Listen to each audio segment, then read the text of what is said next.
Reversible और irreversible.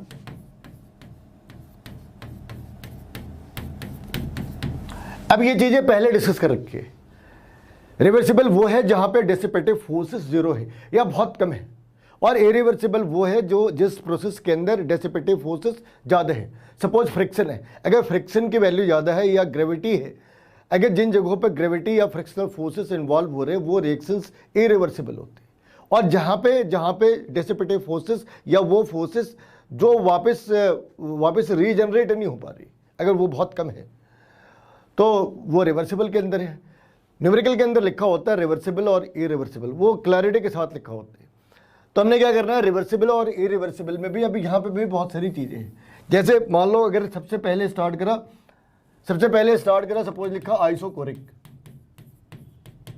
Means volume is constant. अब जो फॉर्मूला है वर्क डन का, ये सारी चीजें किसके रिस्पेक्ट में कर रहे हैं, वर्क डन के रिस्पेक्ट में। अगर वॉल्यूम कांस्टेंट है तो फॉर्मूला जो जनरल सा फॉर्मूला है वो क्या लिखते हैं, p delta v p d v. तुमने इसे इंटीग्रेट करा V2 वर्सेस V1 जो भी है, लेकिन जब dv के अंदर कोई चेंज है ही नहीं, तो work done is going to be zero. और अगर वर्क डन जीरो है तो delta u is going to be q। तो डेल्टा u क्या बन जाना भाई, q। तो इस वाली केस में ये रिवर्सिबल का है। इरिवर्सिबल के इस वाली केस के अंदर फॉर्मूले नहीं है, क्योंकि जो इरिवर्सिबल का पार्ट है वहां पे जो न्यूमेरिकल है वो इरिवर्सिबल फॉर्मेट के अंदर नहीं आ रहे। अब अगर हमने इसको आइसोथर्मल और adiabatic, basically isochoric, isothermal, adiabatic इनके फॉर्मेट में है। एक वर्क डन इस स्पेस के बाहर है जो है कार्नोट साइकिल के अंदर जो वर्क डन है उसके निकालते हैं। तुम्हें इस वाली पार्ट में ये आइडिया लग जाएगा कि अगर हमें एंट्रोपी निकालनी हो तो इसी फॉर्मूले को यूज़ करना, टी गायब कर देनी है। तो वर्क डन के फॉर्मूले से तुमने एंट्रोपी भी सीख ली। एंट्रोपी का भी ये सब कुछ सीक्वेंस हो सकता है। सिर्फ 2-3 जगह हैं जहाँ पे entropy as it is apply नहीं होती, जहाँ जैसे मिक्सिंग ऑफ द गैसेस है या फिर जो रियल गैसेस और आइडियल गैसेस के बीच में जो डिफ्रेंसिएशन है, वहाँ पे हम इन फॉर्मूलों को एज इट इज यूज ही नहीं कर सकते। जो दूसरी सेकेंड पार्ट है, वो सेकेंड पार्ट के अंदर इसे क्या लिख सकते हैं भाई, आइसोबेरिक या आइसोथर्मल। सपोज आइसोथर्मल से स्टार्ट करो, आइसोथर्मल के साथ स्टार्ट करो।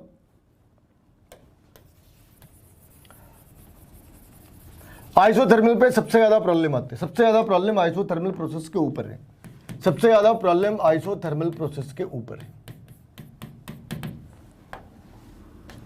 जो सबसे कॉमन सी पार्ट है आइसोथर्मल के अंदर।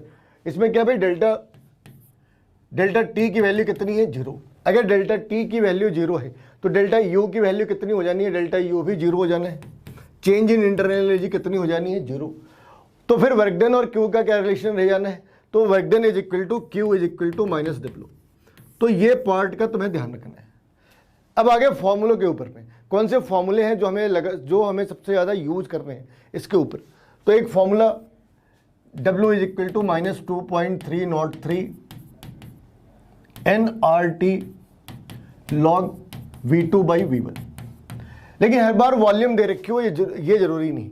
अगर वॉल्यूम की जगह प्रेशर दे रखा हो तब क्या करना है, minus 2.303 nRT log P1 by P2।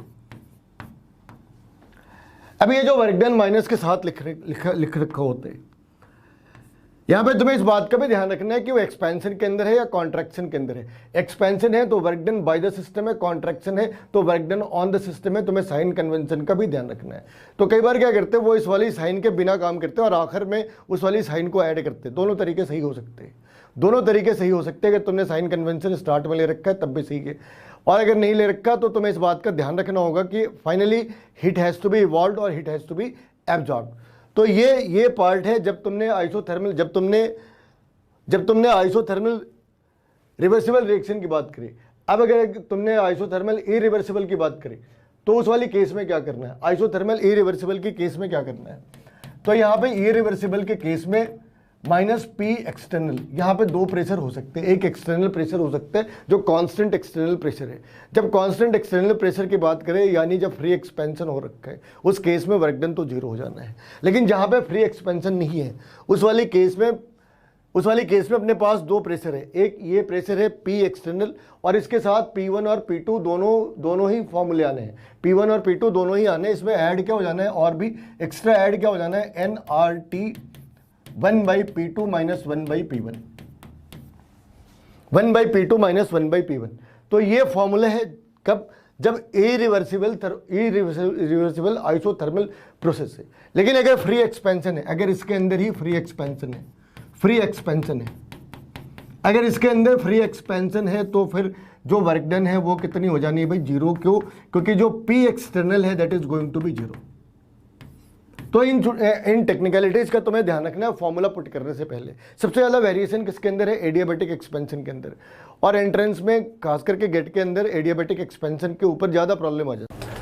तो एडियाबैटिक एक्सपेंशन के अंदर जिन चीज़ों का तुम्हें ध्यान रखना है, एडियाबैटिक एक्सपेंशन की सबसे ज़्यादा प्रॉब्लम ये होती कि एक तो इनके अंदर गामा इन्वॉल्व हो जाता which is not having the whole number ratio, तो कैलकुलेशन पहले ही मुश्किल हो रखी होती है, फॉर्मूले का भी पता नहीं होता। और जो सबसे ज़्यादा प्रॉब्लम आ रखे होते हैं एंट्रेंस के अंदर में, वो इनके ऊपर ही आ रखे होते हैं, एडियाबैटिक एक्सपेंशन या कॉन्ट्रैक्शन के ऊपर।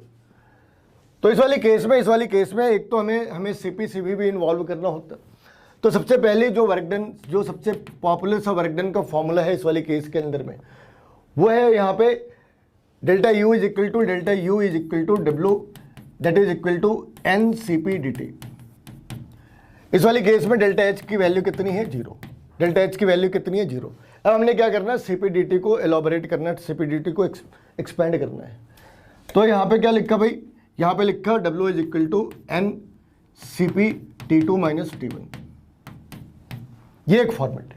लेकिन अगर हमें इसे P1 P2 के रिस्पेक्ट में चेंज करना हो, P1 P2 के रिस्पेक्ट में चेंज करना हो, तब क्या करा भाई, तो उस वाली केस में P2 V2 minus P1 V1 divided by gamma minus 1।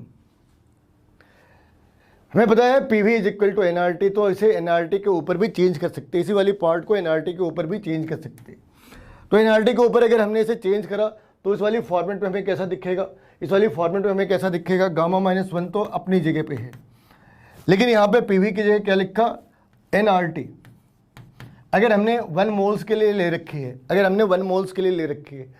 तो 1 मोल्स के लिए ले रखी है तो N की तो जरूरत नहीं है इसके अंदर, R कांस्टेंट है तो क्या करा भाई, T2 minus T1, R constant है तो क्या करा, T1 माइनस T2। तो R कांस्टेंट लेकर भी बना सकते हैं, R को बिना कांस्टेंट लिए भी बना सकते हैं, R बाहर ले ली तो T1 माइनस T2 तुम इसे सॉल्व कर सकते हैं। तो ये चीज़ें आ जाती है जब हमने क्या करा, जो हमने रिवर्सिबल के अंदर काम करा। लेकिन अगर यही चीज़ें इरिवर्सिबल फॉर्मेट में हो, अगर हमें वर्क डन इरिवर्सिबल के अंदर निकालना हो, तब क्या कर सकते भाई, अगर हमने इरिवर्सिबल के अंदर निकालना हो तो इस वाली फॉर्मेट के अंदर यहाँ पे तुम्हें इस बात का ध्यान रखना है कि रिवर्सिबल और इरिवर्सिबल का जो डिबेट है, इसमें तुम्हें एग्जाम के अंदर इस बात को आइडेंटिफाई करना है कि भाई ये सारी बातें रिवर्सिबल फॉर्मेट के अंदर है या इरिवर्सिबल फॉर्मेट के अंदर है। तो इस वाली पार्ट में सबसे पहले क्या लिखा, T2 minus T1 divided by gamma minus 1 that is equal to minus P external. अब जो पहले फॉर्मूला यूज करा था ना, उसी फॉर्मूले को वापस मॉडिफाई करते हैं। मॉडिफाई कैसे करा, T2 by P2 minus T1 by P1, ये फॉर्मूला है, ये इरिवर्सिबल का फॉर्मेट है। रिवर्सिबल में एक फॉर्मूला और भी है, रिवर्सिबल के अंदर एक फॉर्मूला और भी है, और वो फॉर्मूला कौन सा हो सकता है, एक अलग कलर में यूज करते हैं। इसके अंदर एक और भी फॉर्मूला हो सकता है जो तुमने नोटिस कर रखा है, गामा की फॉर्मेट के ऊपर है। अब इस वाली केस के अंदर अगर हमने V और T के बीच में ले रखा है, T और V के बीच में ले रखा है, तो TV minus gamma is equal to constant, TV gamma minus 1 is equal to constant, TV gamma minus 1 is equal to constant. मतलब क्या है भाई, इसको ऐसे लिख सकते हैं, इस वाली पार्ट को T1 V1 gamma minus 1 is equal to T2 V2 gamma minus 1। तो ये जो है, ये सारे पार्ट वो हैं जहाँ पे तुम्हें फॉर्मूले कलेक्ट करने हैं। लेकिन फॉर्मूला कलेक्ट करके भी होना तो कुछ है नहीं, अगर तुमने इनके ऊपर प्रैक्टिस नहीं करी तो इन्हें इकट्ठा रखने का कोई फ़ायदा बिल्कुल भी नहीं बनता। इनमें एक पार्ट अब भी बाकी है। अगर ये सारी चीज़ें आइडियल गैस के ऊपर है, अगर हमें इन्हीं चीज़ों को रियल गैस के ऊपर कन्वर्ट करना हो तो कौन सी चीज़ें हो सकती है, कौन सा चेंज हो सकता है, और गेट के अंदर ये चीज़ें बड़ी फ्रिक्वेंटली पूछते हैं, आइडियल गैस और रियल गैस। तो सपोज अगर उन्होंने यही सारी चीज़ें रियल गैस के लिए पूछ रखी हो, reversible isothermal reversible isothermal expansion मान लो लिखा हो, reversible isothermal expansion for real gas, for real gas. अब इस वाली केस के अंदर जो सबसे इंपॉर्टेंट सी चीज है, जो वैन डर वाल करेक्शन है, तुम्हें उस करेक्शन को इंक्लूड करना है, तुम्हें इस वाली करेक्शन को इंक्लूड करना है। तो इस वाली केस में सबसे पहले -2.303, ये तो अपना प्रोपेसर फॉर्मेट है, ये लिखने के बाद NRT, ये भी कॉमन सी चीज है। लेकिन अब प्रॉब्लम हो जानी है, V2/V1 लिखा, और इस दोनों जगहों पे हमें क्या फाइंड आउट करना है, इन दोनों जगहों पे जो चीजें हमें चेंज करनी है वो n करना है, NB, इस वाली केस के अंदर भी NB प्लस, अब A का फैक्टर बच जाते हैं, ये सारी चीजें NRT वगैरह तो कर ली, अब हमें A का फैक्टर बच जाते हैं, उस A वाले फैक्टर को भी हमें इंक्लूड करना है कि A का फैक्टर यहाँ पे कहाँ पे आना है। तो A के फैक्टर में सबसे पहले AN², सबसे पहले क्या लिखा, AN²। अब भी रह जाता है कौन सा फैक्टर बच जाता, यहाँ पे हमने सारी चीज़ें इंक्लूड कर रखी है, अभी भी A के साथ V का फैक्टर बचा है, क्योंकि V इसके साथ भी हमने V देखना है, V2 - V1। अब ये फॉर्मूला, एक तो ये फॉर्मूला लेंदे है, और इसके ऊपर जब न्यूमेरिकल आ जाती तो कैलकुलेट करना थोड़ा मुश्किल काम हो जाता है। लेकिन प्रॉब्लम इस बात के लिए नहीं है, वहाँ पे कैलकुलेटर इन्वॉल्व होते हैं, कैलकुलेटर ऑलरेडी सप्लाइड है सिस्टम के अंदर। तो अगर तुमने कूल माइंड के साथ चीज़ें करी तो ये इतना लंबा इक्वेशन भी बड़े आसानी से सॉल्व कर सकते हैं।